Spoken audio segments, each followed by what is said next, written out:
আসসালামু আলাইকুম প্রিয় শিক্ষক বিন্দু। আজকে আমি আপনাদের মাঝে চমৎকার একটি সুখবর নিয়ে এসেছি, যেটা হলো জানুয়ারি মাসের 2025 সালের ইএফটিতে আপনাদের যে বেতন প্রবেশ করেছে, মানে আই প্লাস প্লাস আইবাস প্লাস প্লাসে বেতন অলরেডি সেন্ড করে দিয়েছে ইএফটিতে।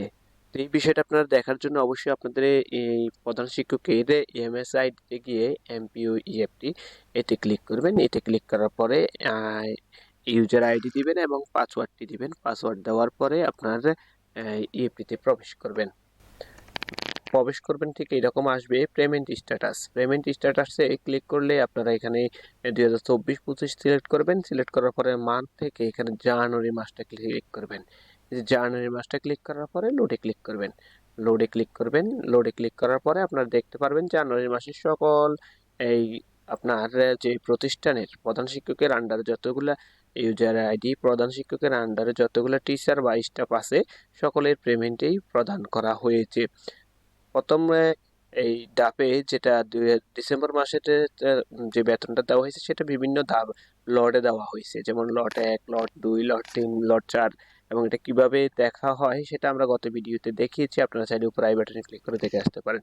তো আজকে কিন্তু জানুয়ারি মাসের যে বিলটি প্রদান করা হয়েছে তা কিন্তু লট 1 মানে সবগুলা লটকে একটি লটে প্রকাশ করে পেমেন্ট প্রদান করা হয়েছে। তো এটা কিন্তু আসলে সবার জন্যই একটি খুবই সুখবর।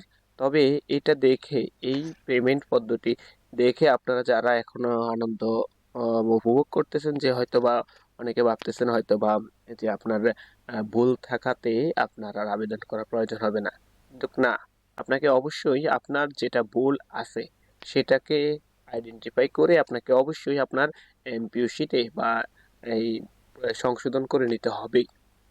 যেমন জন্ম তারিখটা, এটা গুরুত্বপূর্ণ, এটা সংশোধন করে নিতে হবে। এবং বিভিন্ন ধরনের নামের আক্ষরিক ভুলটা সংশোধন করে নিতে হবে। তো এই ক্ষেত্রে কিন্তু আপনাদেরকে অবশ্যই সংশোধন করে নিতেই হবে।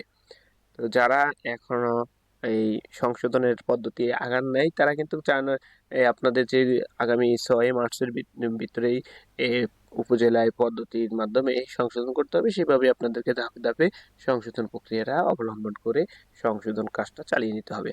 তো আর তবে কারা করবেন এটা তো আমরা পূর্ব নির্দেশনা দিয়েছি, যে আপনারা যাদের প্রথম লট অথবা দ্বিতীয় লট অথবা তৃতীয় লটে যে নামের আক্ষরিক ভুলগুলো আছে, সেক্ষেত্রে স্পেস, হাইফেন ও ডট এই ধরনের নামগুলোর ক্ষেত্রে অবশ্যই সংশোধন করার প্রয়োজন হবে না। কিন্তু যাদের চতুর্থ ডট অথবা পঞ্চম লটের মানে নামের একেবারেই গুরুত্বপূর্ণ ভুল অথবা জন্ম তারিখের ভুলগুলো বেশি, সেগুলোই কিন্তু আপনাকে সংশোধন করে নিতে হবে।